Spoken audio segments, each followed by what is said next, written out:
Olá, meu nome é Frederico Braida, sou professor da Universidade Federal de Juiz de Fora. Também sou professor permanente do Programa de Pós-Graduação em Ambiente Construído e do Programa de Pós-Graduação em Comunicação.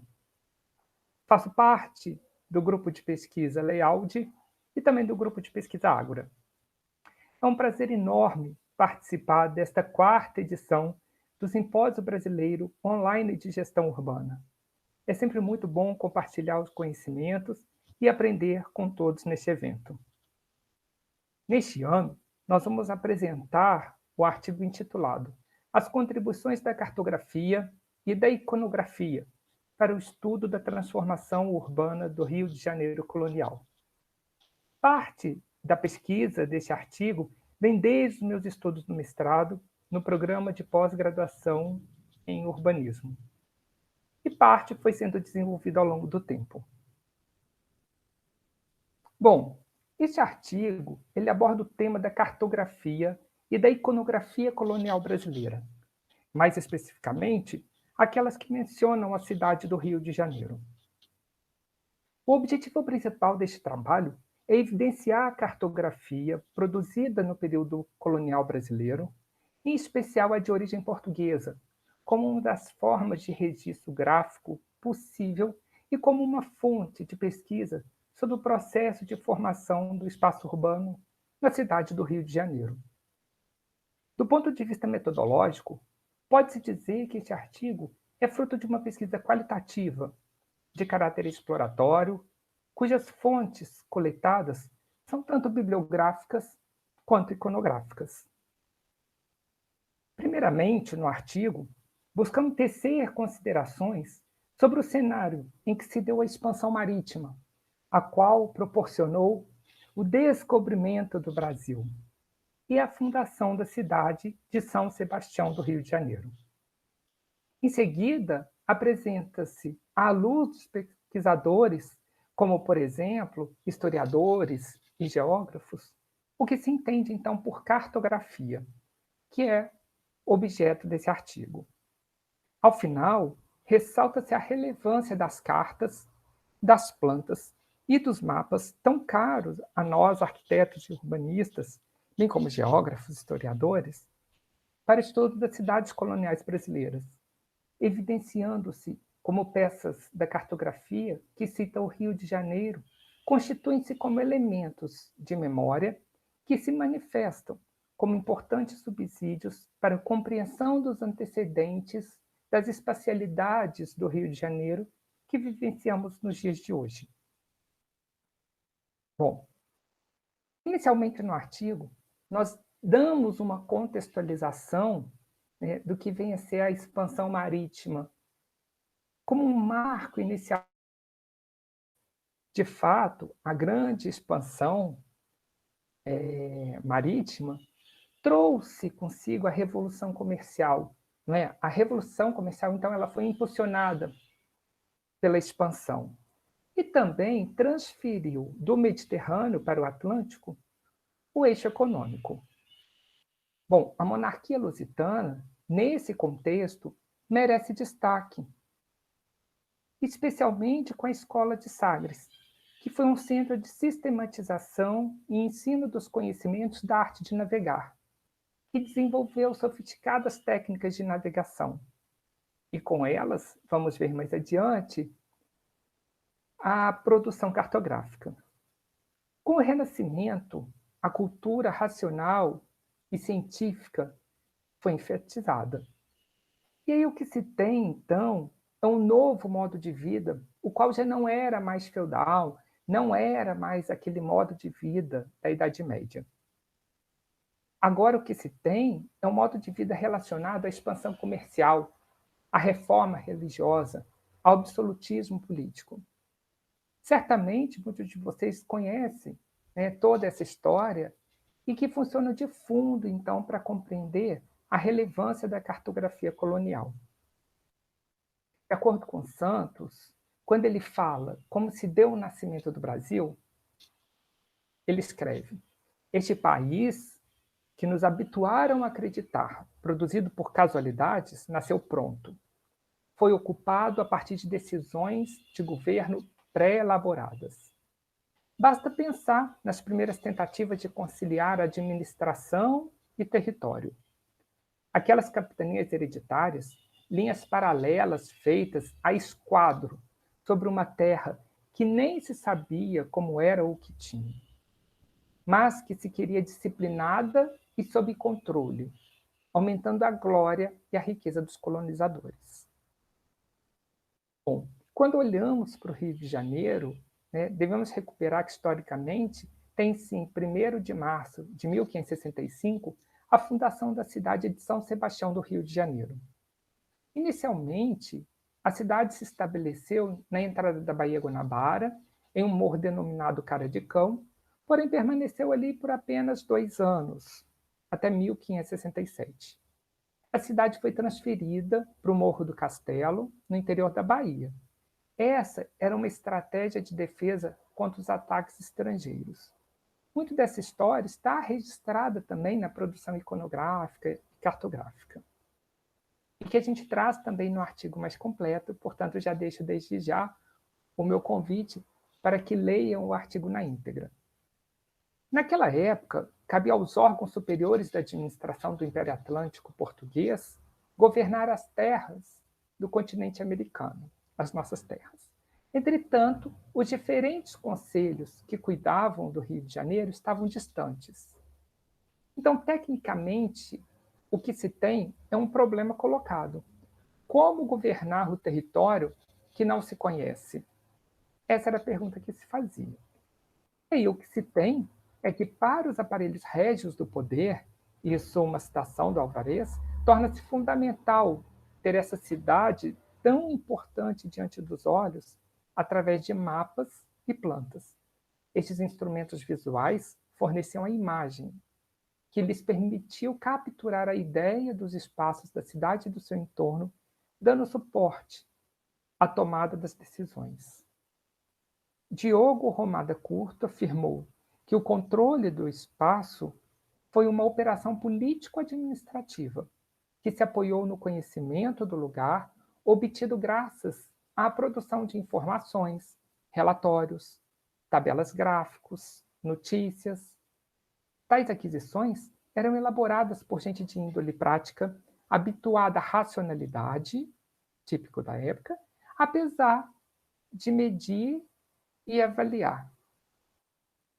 Mercadores, padres, militares, pilotos, juristas, funcionários, todos eles trabalhavam, então, cartografando.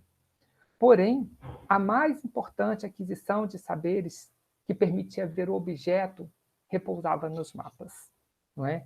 Então, toda essa história contada por diversos personagens tem o seu valor, tem os registros verbais, mas a cartografia, né, a produção de imagens do território, do espaço, do lugar, elas se tornam objetos de grande interesse, sobretudo para nós, arquitetos, urbanistas, né, engenheiros, historiadores geográficos também, que se interessam pela produção da cidade.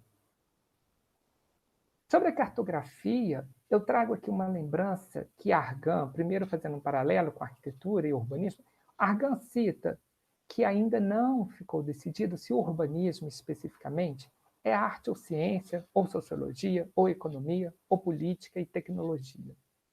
E aí, então, Joly vai afirmar que a cartografia é o conjunto dos estudos e das operações científicas, artísticas e técnicas que intervêm a partir dos resultados de observações diretas ou da exploração de uma documentação. É interessante ver como também a cartografia não tem essa definição completa e encontra-se num híbrido, no meio entre ciência, arte e tecnologia. Novo e Martin Meirás também vão falar sobre essa condição. Entendemos por cartografia a arte, ciência e tecnologia de fazer mapas e o estudo destes como documentos científicos e artísticos. Os mapas do mundo dos séculos XVI e do século XVII São fontes que revelam maravilhas das terras descobertas, ou então também podemos chamar assim, dominadas, colonizadas. Né? E é por isso que falamos, então, da importância da cartografia para a compreensão da evolução das cidades coloniais brasileiras. Nos mapas portugueses que retratam o Brasil, o uso de imagens de papagaio e gigantes como elementos de decoração é muito recorrente. Então, para além do próprio registro geográfico, também tem uma condição iconográfica que perpassa toda essa representação.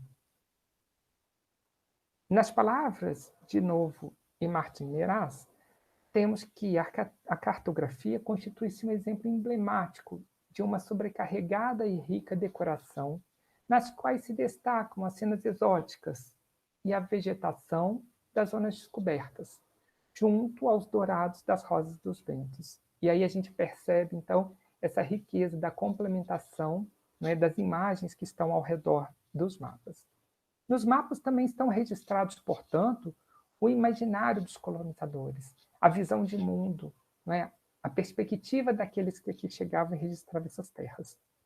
Faria aponta no seu trabalho duas relevantes cartas que aparecem na cidade do Rio de Janeiro, e essas duas eu trago aqui a imagem, ela também está bem mais explicada no artigo, que é o Planisfério Peri Reis, uma primeira, de 1513, mas você também tem Terra Brasilis, né, que é essa primeira carta, talvez econômica, que evidencia um tema que está super em voga nos dias de hoje, ou melhor, até os dias de hoje, que é a questão do desmatamento em terras brasileiras. Bom, os governadores das capitanias, depois, também acabaram contratando cartógrafos, engenheiros militares, para realizar os levantamentos e os mapas das áreas que estavam sob sua administração. E aí nós temos assim, diversos exemplos de cartógrafos e engenheiros militares que produziram cartas que até hoje percebemos, então, como que era o traçado e conta parte daquela história, né? Olhando para esses mapas e para essas cartas, podemos ver, por exemplo, que desde a sua origem o traçado da cidade era mais orgânico, que respeitavam as formas do terreno, né? Diferente, por exemplo, do traçado espanhol. Bom, trazendo para a contemporaneidade, né, a releitura ou novas leituras a partir dessas cartas coloniais tem, então, servido de base para a produção de diversos outros elementos mais contemporâneos. Eu trago aqui, da virada do século passado para esse século, início dos anos 2000, algumas produções, esses dois CDs, o CD intitulado Rio 500, o Rio de Janeiro no século XVI, bem como o Rio de Janeiro, Evolução dos Sistemas Simbólicos das Cidades Latino-Americanas, um da Prefeitura do Rio, o outro do Programa de Pós-Graduação em Urbanismo, o ProURB, da Universidade Federal do Rio de Janeiro, que tratam de compilar essas imagens, reinterpretá-las, encontrar ali elementos que possam ajudar a compreender a história urbana do Rio de Janeiro. E é até interessante ver que a produção do ProURB, né, remonta essa história a partir da documentação digital, né, da modelagem tridimensional do espaço, e aí são apresentações belíssimas que conseguimos, né, a partir da cartografia, da iconografia, recuperar essa história, o que, mais uma vez, reforça a importância da cartografia para a compreensão da história urbana. Indo já para minhas considerações finais, eu gostaria de deixar aqui registrado que, recuperando a ideia que os mapas constituem processos de comunicação, e isso nós não podemos esquecer de forma alguma, devemos considerar que não existe neutralidade da que eles elaboram. Né? Eu havia até dito que os mapas, né, registram o imaginário dos cartógrafos também, estão ali impregnados, né, são signos daqueles que os produzem, e são signos dos lugares que são produzidos e do tempo em que são também construídos. Né? Então, devemos considerar que não existe neutralidade daqueles que elaboram, uma vez que o discurso do emissor se confunde com a sua própria experiência de vida, ou seja, é diretamente dependente de um repertório pré-estabelecido. Também o leitor, nesse caso, entendido como receptor, que lê o mapa de acordo com suas próprias lentes, também não é neutro, né? Então a gente percebe a apropriação dessa cartografia colonial, agora sob diversas perspectivas, né? Tentando entender o que está subjacente àquelas representações. Portanto, para compreendermos a cartografia colonial, devemos utilizar uma lente bifocal, através da qual passamos a mergulhar no contexto em que tais mapas e cartas foram produzidos, à luz dos estudos contemporâneos, para agregar valores àquela iconografia.